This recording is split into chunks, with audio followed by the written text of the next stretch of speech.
We have studied about the system. We have studied about the signals. Okay.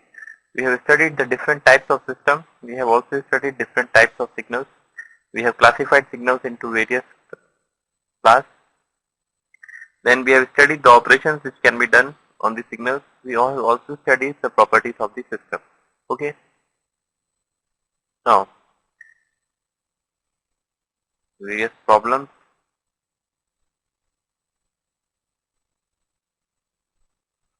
related to topic.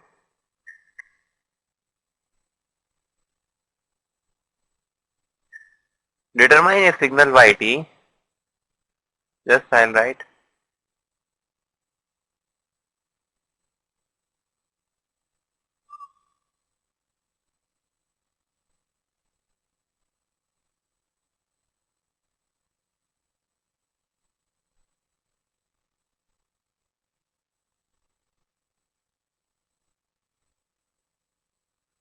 Find whether the following systems are linear, oblique, non-linear, comma, time variant, oblique, time invariant,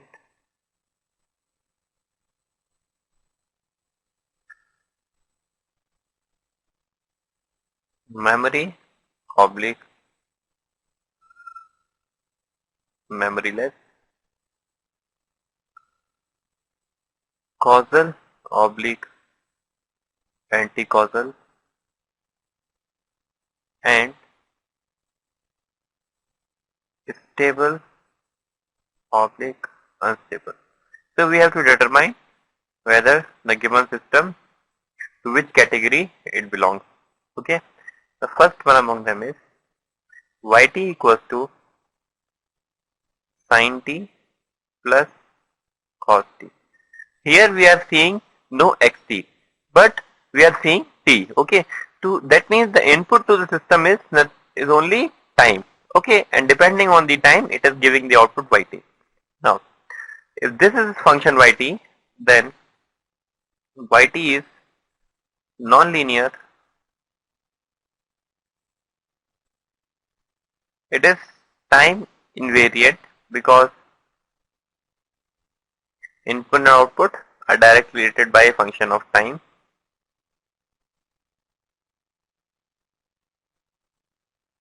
Memoryless, causal, and stable. Stable because sin t and cos t have got the maximum value as +1. Okay. So whatever be the value of time t, Yt will always be a finite value. Okay.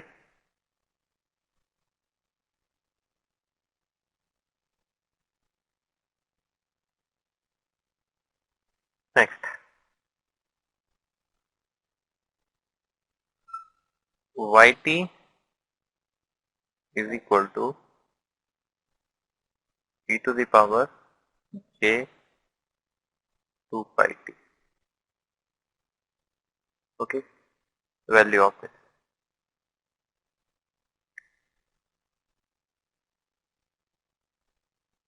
This is again similar to above case because e to the power j 2 pi t is equal to cos 2 pi t plus j sin 2 pi t.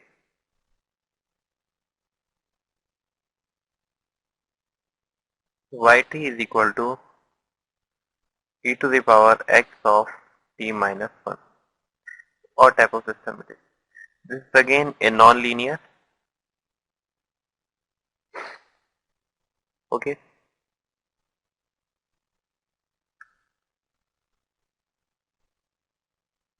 Time invariant because input and output are not related by a function of time. Memory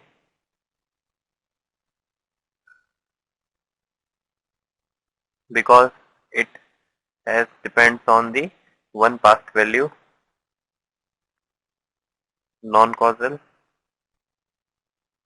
and is stable.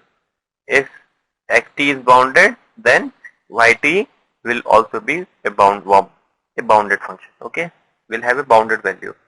Okay, for linearity, I can check it like this. I'll have y1t for e to the power x1 of t minus 1. I'll have y2t for e to the power x2 of t minus 1. Then I have yt which is equal to e to the power x1 t minus 1 plus x2 of t minus, which is equal to e to the power x1 t minus 1 or e to the power x2 of t minus 1, which is becoming equal to y1t dot y2t, thus non-linear.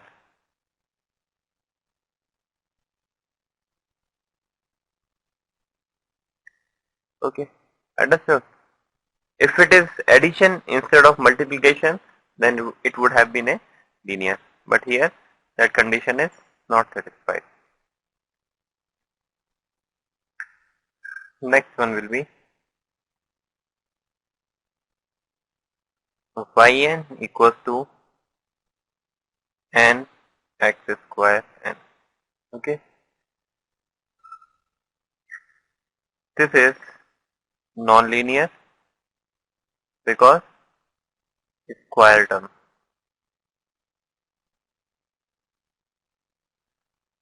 Time variant because input and output are related by a function of time.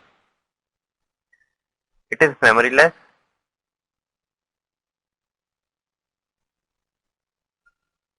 It is causal and it is unstable. With increasing value of n, yn will become unbounded because x square n will always have a finite value. Suppose if xn is a bounded. If xn is bounded,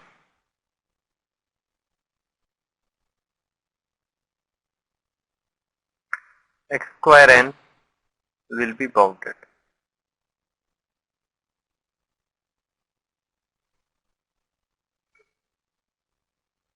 But increasing n will make yn as unbounded. Okay.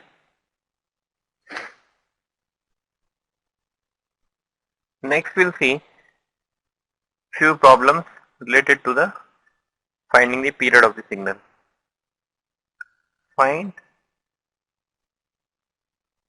period of the signal A. xt is equal to cos 4t plus sin 60. Okay, there is a combination of two signals. Let this be x1t, this be x2t. x1t has got the period t1 is equal to 2 pi by 4 is equal to pi by 2. x2t has got the period t2 is equal to 2 pi by 6 is equal to pi by 3. Then t1 by t2 is equal to 3 by 2 is equal to m by n. Okay. Thus total period t is equal to 2 into t1, which is 2 into pi by 2 becomes pi. Okay.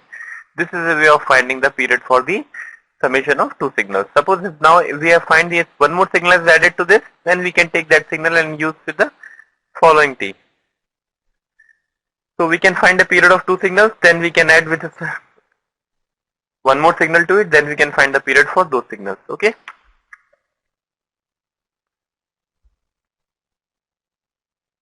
Next problem. Find period of sin 4t plus sin 5 pi t. Okay. In this,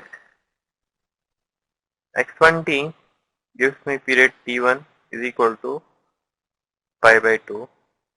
X2t gives me period T2 is equal to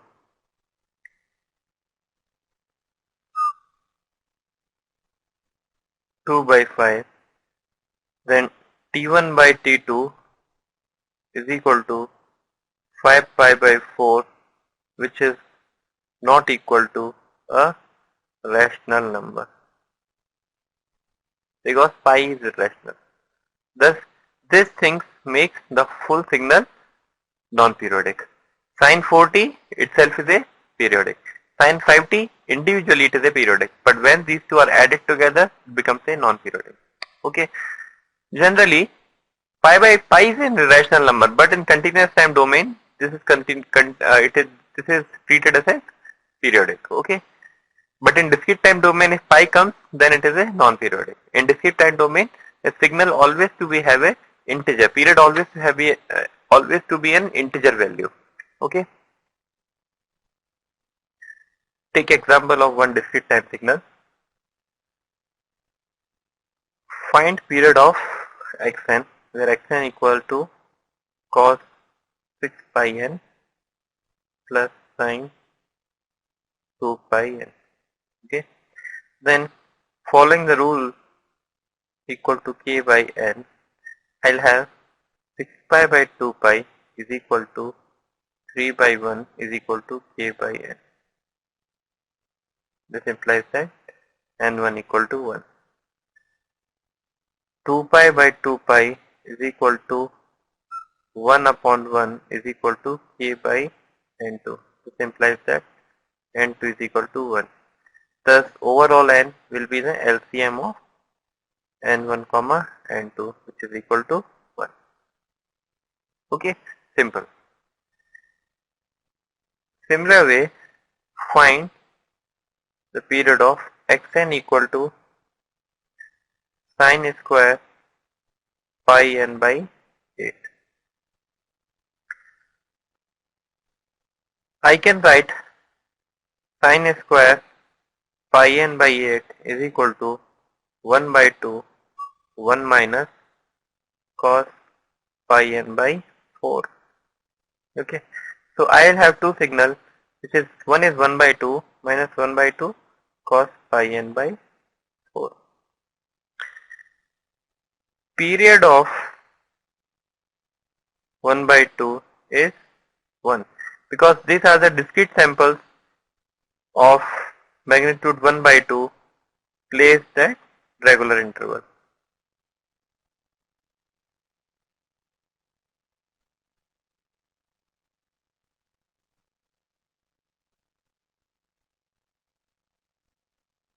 Okay, so this n1 is equal to 1.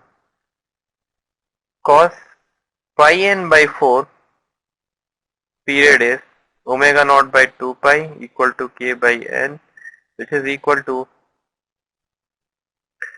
pi by 4 into 2 pi is equal to k by n is equal to 1 by 8. And that is n2, thus n2 is equal to 8. Thus overall period n is nothing but equal to LCM of 1 comma 8 equal to 8. Okay, so understood the way of finding the period in discrete time. Now another category of problem for finding the even and odd part of the signal. See, these problems for finding the even and odd part are important for gate point of view.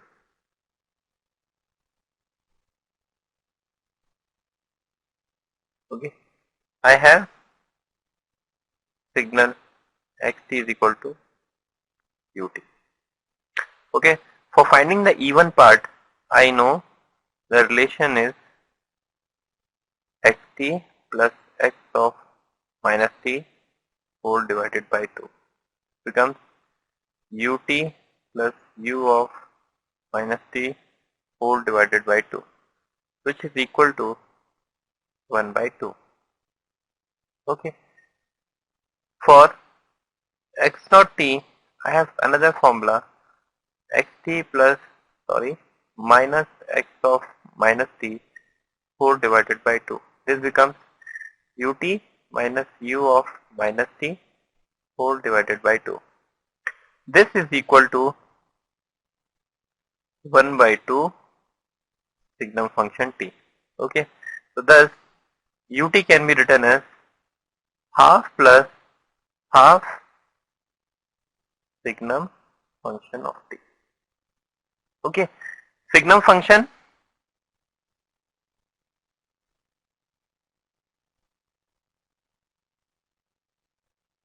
1 minus 1. Okay.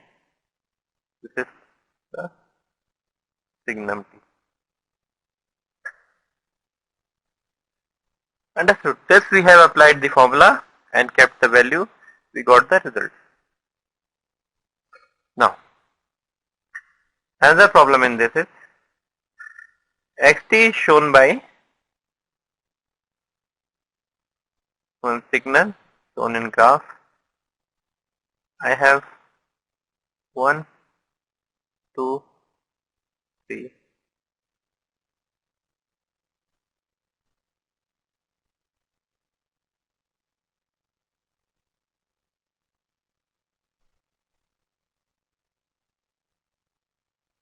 Okay.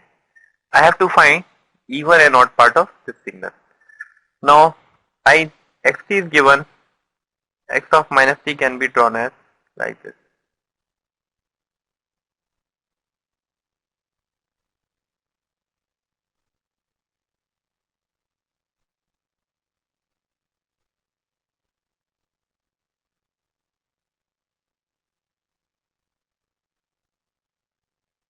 Okay. Now xt is known, x of minus t is known. Use the formula and get the result. Let's see. X of t is x of t plus x of minus t divided by 2. Thus, it will become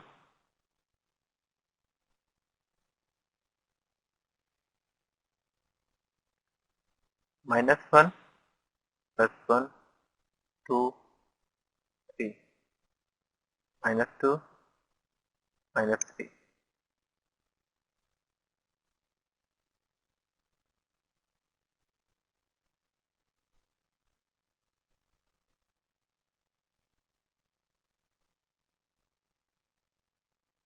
Amplitude will become what? 1. Okay. X odd part of t is x of t minus x of minus t by 2.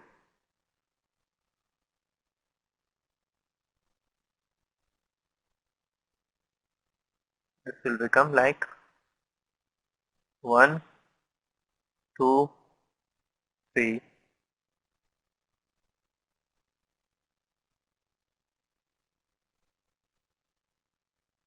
it is 1, this is minus 1, minus 2, minus 3.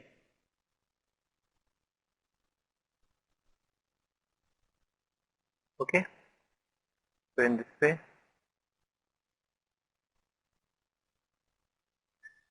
can be found. Okay. Such type of problems are expected in GATE exam, in which you have to find the odd part. The question will be just finding the one part, either even part or odd part, or it can be a common data type question in which they can ask to find the both even part and odd part. Now another variety of problem in which we have to find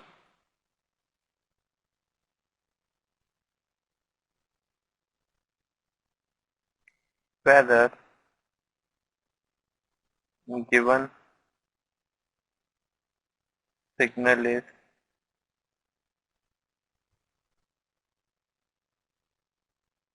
power signal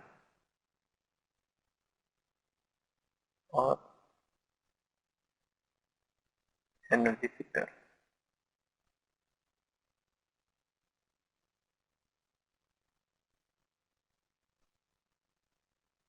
Okay.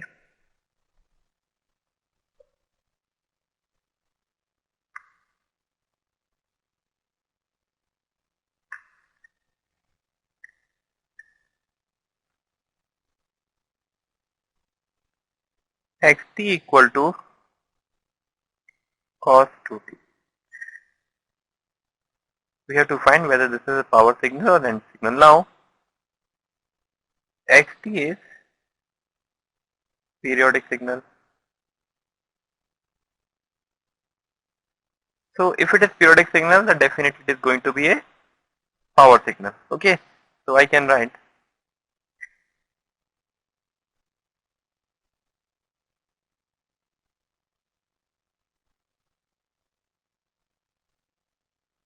power P is equal to 1 by t integral of minus t by 2 to t by 2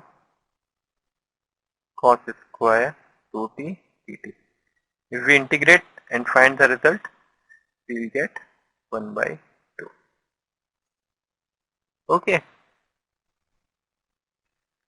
Next problem. If xt is equal to e to the power minus at ut, then find whether it is a power or energy signal. One thing we can see that xt is non-periodic.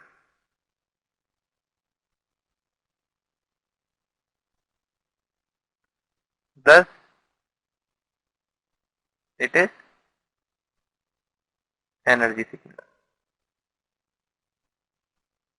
Then how much is the energy present in this?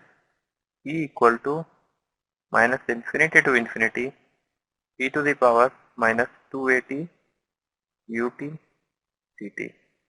This is equal to 0 to infinity e to the power minus 2at dt equal to 1 upon 2a. Okay. This way energy can be found for the signal. Then the point to remember in this is first to find whether a given signal xt is a periodic signal or non-periodic signal. So on determining whether it is a periodic or non-periodic, we can easily say it is a power signal or energy signal. Take one more example. xt equals to tut. Determine whether it is a power signal or energy signal. Now xt is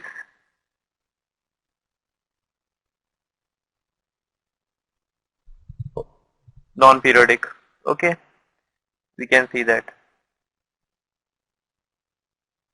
Then we can conclude that it is an energy signal. Okay, but if we find the energy 0 to infinity t squared dt, this is going to become infinite. Thus, it is not an. The condition for energy signal is that power is 0, but energy should be finite.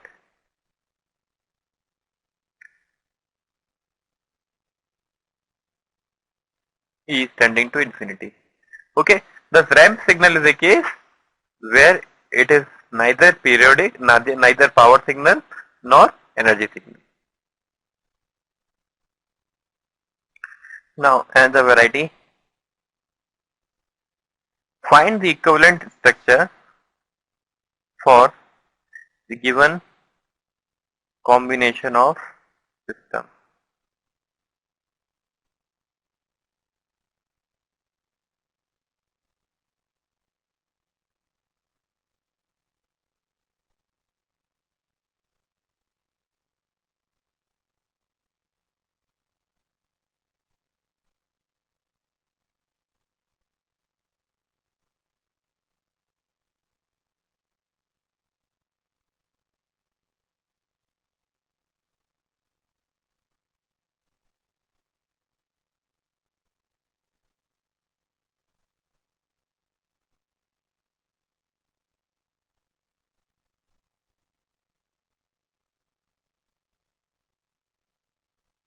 Find an equivalent structure, find the equivalent system function for the given. See, H3n and H2n are in parallel. Thus, I can write H dash n is equal to H2n plus H3n. Now, H dash n is in series with H1n. Thus, H double dash n can be written as Hn convolve with H1n. I can write H1n convolve with H2n plus H3n. Okay. Now this full H double dash n is in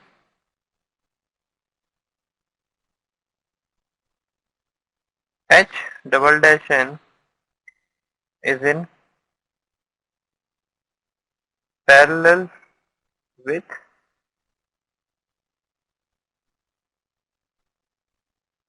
another system whose impulse response is delta n. This line has got the impulse response as delta n.